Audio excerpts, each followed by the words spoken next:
మోకాల నొప్పులకు ఎటువంటి సర్జరీ లేకుండా ఎపియాన్ పెయిన్ క్లినిక్ అందిస్తున్న అత్యాధునిక చికిత్స. నమస్కారం. చాలా రోజుల తర్వాత మళ్ళీ వాళ్ళ కిచెన్ షూట్లో అడుగుపెట్టాం. రోటి పచ్చళ్ళ సిరీస్ కొన్ని చేయాలని.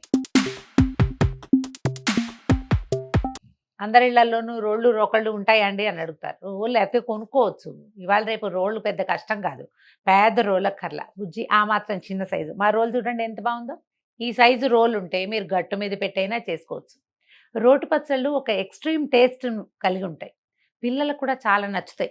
ఏదైనా సరే ఒక 5-7 నిమిషాల వ్యవధిలో చిటుక్కుని ఏదో ఒక పచ్చడి చేసేసుకోవచ్చు. ఆ నూరటం ప్రాక్టీస్ చేయండి. పాతకాలపు రోటి పచ్చళ్ళ రుచి మళ్ళీ మన ఇంట్లోకి వచ్చేస్తుంది. చిన్నప్పుడు ఎప్పుడు అమ్మమ్మ గారి ఇంట్లో తిన్నాం అలా అనిపిస్తుంది. అమ్మమ్మ గారి ఇంట్లో కాదు, మన ఇంట్లో కూడా హ్యాపీగా చేసుకుని తినచ్చు. ఈజీగా, సింపుల్గా, స్పీడ్గా చిటుక్కుని చేసేసే పచ్చళ్ళు కొన్ని చెప్దాం. ఇవాళ మనం ఏం చేద్దామంటే దోసకాయ పచ్చడి చేసుకుందాం. రోటి పచ్చళ్ళు ఎన్ని రోజులు నిల్వ ఉంటాయి అని ఒక చొప్పదంటు ప్రశ్న మాత్రం వేయొద్దండి. రోటి పచ్చడి ఫ్రెష్గా ఆ రోజే బాగుంటుంది, మర్నాటికి పాతబడిపోతుంది. దోసకాయలు అవి అయితే ఎండాకాలం సాయంకాలానికి కూడా బాగుండవు. పొద్దున్న చేసుకోవటం, మధ్యాహ్నం తినేయటం అంతే. కుదిరితే ఫ్రిడ్జ్లో పెట్టుకుంటే రాత్రికి పొద్దుడిది అని తినాల్సిందే తప్పిస్తే ఫ్రెష్ టేస్ట్ మళ్ళీ రాదు. కొన్ని మాత్రమే చింతకాయలు, ఉసిరికాయలు 2-3 రోజులు బాగుంటాయి. అవి కూడా ఒకసారి చెప్పుకుందాము. సింపుల్ దోసకాయ పచ్చడి చేసుకుందాం. దీంట్లో పాత వెర్షన్ ఏమో ఎండుమిర్చి, పచ్చిమిర్చి వేసి చేసేది, అది చేస్తాను నేను. టమాటా వేసి చేసుకునేది కూడా ఒక వెర్షన్ ఉంది, అది కూడా ఒకరోజు ఎప్పుడో చెప్తాం. ఇది పాతకాలపు దోసకాయ పచ్చడి చూపిస్తాను. దోసకాయ ఇట్లా గట్టిగా ఉన్నది, రాయిలా ఉండాలి. చక్కగా చెక్కు తీసేసేయండి, లోపల గింజలు తీసేయండి. మీకు గింజలు ఇష్టము, మీ ఇంట్లో వాళ్ళు ఇష్టపడతారంటే ఉంచుకోండి, మాకు అభ్యంతరం లేదు, నేను ఉంచను, మీ ఇష్టం. అయితే గింజలు తీసేయటం, చిన్న చిన్న ముక్కలు తరగండి. చిన్న ముక్కలు తరిగేసి పక్కన పెట్టండి. ఇమీడియట్గా తిరగమాత పెట్టుకుందాం, చెక్కు తీద్దాం. ఏదో ఒక పీలర్ తీసుకోండి, చెక్కు తీసేయండి. బాగా కండంతా వచ్చేస్తాం. దోసకాయ పెట్టుకునేటట్టయితే చెక్కు తీయక్కర్లేదండి. దోసకాయ రోటి పచ్చళ్ళ సిరీస్లోకి రాదు, కానీ ఎండాకాలం బాగుంటాయి, బాగా వస్తాయి దోసకాయలు. చేసి చూపిద్దాం అది కూడా. మీ వీలు వెంబడి మూకుడు పెట్టుకోండి. ఈ రోటి పచ్చళ్ళు ఏ పచ్చడికైనా పప్పు నూనె, నువ్వుల నూనె ఎక్కువ రుచిగా ఉంటుంది. మీ అవకాశాన్ని బట్టి కొద్దిగా ఒక స్పూను, 2 స్పూన్ల లోపల చాలు, అంతకంటే నూనె అవసరం లేదు. ఓకే. బేసిక్ పచ్చళ్ళన్నిటికీ కూడా మెంతులు, ఆవాలు, మినపప్పు ఉంటాయండి. అప్పుడప్పుడు జీలకర్ర, అప్పుడప్పుడు ధనియాలు, అవి తక్కువ, ఇవి ఎక్కువ. అయితే ఇందులో వెల్లుల్లిపాయలు వేసుకునే విధానం ఉంటుంది. వెల్లుల్లిని ఏ రకంగానూ అయినా సరే తినేవాళ్ళు ఉంటారు, ఎలాగూ తినలేని వాళ్ళు ఉంటారు. కాబట్టి నేను వెల్లుల్లి వేయని పచ్చళ్ళే చేస్తాను. మీకు ఆసక్తి ఉంటే మీరు వెల్లుల్లి ఎప్పుడు వేసుకోవచ్చో చెప్తాను నేను, అప్పుడు వేసుకుని నూరేసుకుంటే సరిపోతుంది. తాలింపుల్లో వెల్లుల్లి వేయటము లేదా రోట్లోనే వేయటము, ఇవన్నీ దేశాచారాలుగా ఉంటాయి. అవి ఊళ్ళల్లో ఇళ్లల్లో పద్ధతుల ప్రకారం. వెల్లుల్లిపాయ పచ్చడి పచ్చి వాసన వస్తే మధ్యాహ్నానికి కూడా నూరు అదే వాసన వస్తుంది. కొంతమంది, మేమైతే భరించలేము దాన్ని. భరించగలిగిన వాళ్ళు, అలవాటు ఉన్న వాళ్ళు హ్యాపీగా వేసుకోండి. వెల్లుల్లి ఆరోగ్యానికి చాలా మంచిది. అలవాటు ఉంటే తినేసేయచ్చు. నూనె కొంచెం కాగాక నేను ఒక దోసకాయ సైజే కదా చూపించాను, దానికి సరిపడానే చెప్తున్నాను చూడండి. ఒక చిన్న స్పూన్లో సగానికి మెంతులు. మెంతులు వేగినాక అప్పుడు మినపప్పు వేద్దాము. ఈ మాత్రం మినపప్పు పడుతుంది, అంటే ఒక టీ స్పూన్ అనుకుందాం. ఓకే. తర్వాత అన్నే ఆవాలు కూడా.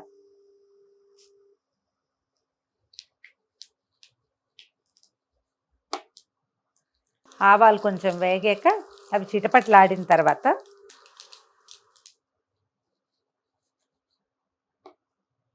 ఒక 5-6 ఎండుమిర్చి,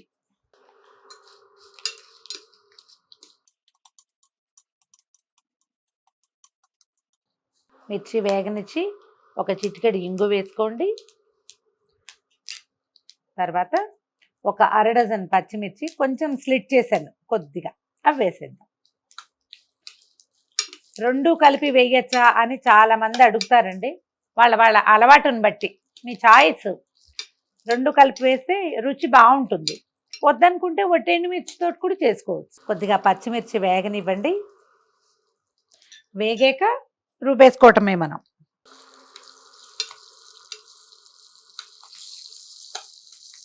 తాలింపు వేగిపోయింది, స్టవ్ ఆపేసేద్దాం. తాలింపులోనే కొద్దిగా పసుపు వేసేసేయండి. ఈ నూనెలో పడిన పసుపే ఎక్కువ హెల్దీ అని చెప్తారు. కొంచెం పోపుని చల్లారనిద్దాము. ఈ దోసకాయ పచ్చడికి సరిపడా కొద్దిగా అంత చిన్న ఉసిరికాయ అంత చాలండి. అందాజుగా చేయటమే ఈ పనులు. దీనికి కొలతలు పాడు ఎవ్వరు చెప్పలేరండి రోటి పచ్చడికి. మనం ఇంత పచ్చడి చేస్తే అంత చింతపండు కొంచెమే చేస్తాం కాబట్టి ఇది సరిపోతుంది. దీన్ని కొంచెం నీటిలో వేసి పక్కన పెట్టుకోండి. హాట్ వాటర్ కనుక పోస్తే పచ్చడి పాడవకుండా ఉంటుంది. చాలు, ఊరికే మనకి చింతపండు కడిగేసి ఒకసారి తడిసేంత పెడితే సరిపోతుంది అనమాట.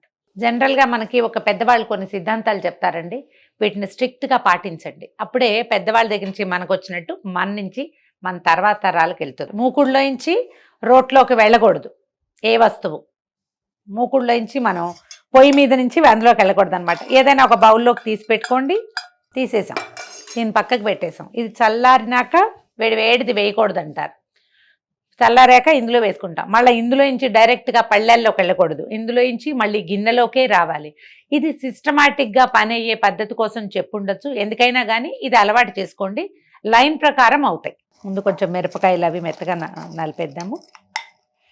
ఆయిల్ ఏదైనా వెనక్కి ఉందనిపిస్తే ఆ కాస్త ఉంచుకోండి. ఇట్లా కొంచెం పోపు గింజలు వదిలేసినా పర్వాలేదు.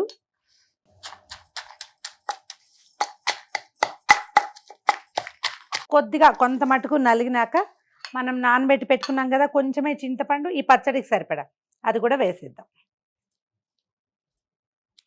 సరిపడా ఉప్పు వేద్దాము.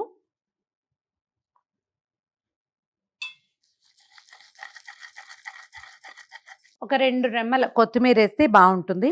పాత పద్ధతిలో వేసేవాళ్ళు కాదండి. మా అమ్మ వాళ్ళ చేసే కాలంలో అసలుకి కొత్తిమీరే చాలా తక్కువ ఉండేది, రేర్గా. ఇప్పుడు కొంచెం అలవాటయ్యి ఈ రోట్లో నూరితే వాసన చాలా బాగుండి మేము ఈ పద్ధతి పాటించేస్తున్నాం. కానీ ఈ చిన్నప్పుడు చేసేవాళ్ళు కాదు. కొద్దిగా నలగొట్టేద్దాము.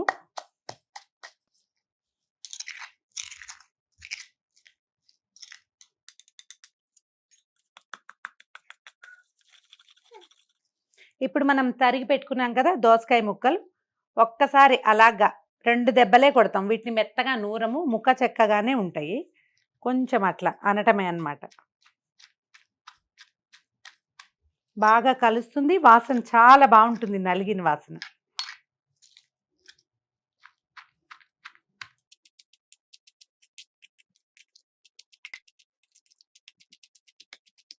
తీసేసుకుందాం పచ్చడి. ఒక బేసిక్ రూల్ ఉందండి. ఎండాకాలం కనుక మనం ఏదైనా పచ్చళ్ళు వీటిని చేత్తో ముట్టుకుంటే నిల ఉండదని చెప్తారు. ఎందుకంటే చేతి వేడికి తొందరగా పాడైపోతుంది. కానీ ఈ రోట్లో ఇంచి స్పూన్తో తీస్తే ఆ సాటిస్ఫాక్షన్ రానే రాదు. ఇందాక మనం బౌల్లో తాలింపు ఉంచుకున్నాం కదా, అందులోకే తీసేసుకుందాం.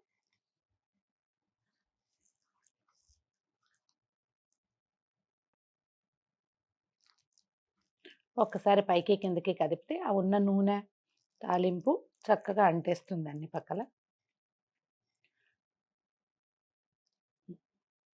మీరు ఎన్ని నిమిషాలు ఈ ప్రాసెస్ చూసారో అన్ని నిమిషాల్లో ఈ పచ్చడి రెడీ అయిపోయింది. చూడండి, ఫ్రెష్ దోసకాయ పచ్చడి ఎక్సలెంట్గా ఉంటుందండి. ట్రై చేసి చూడండి. నేను చేయి కూడా కడుక్కోవట్లేదు.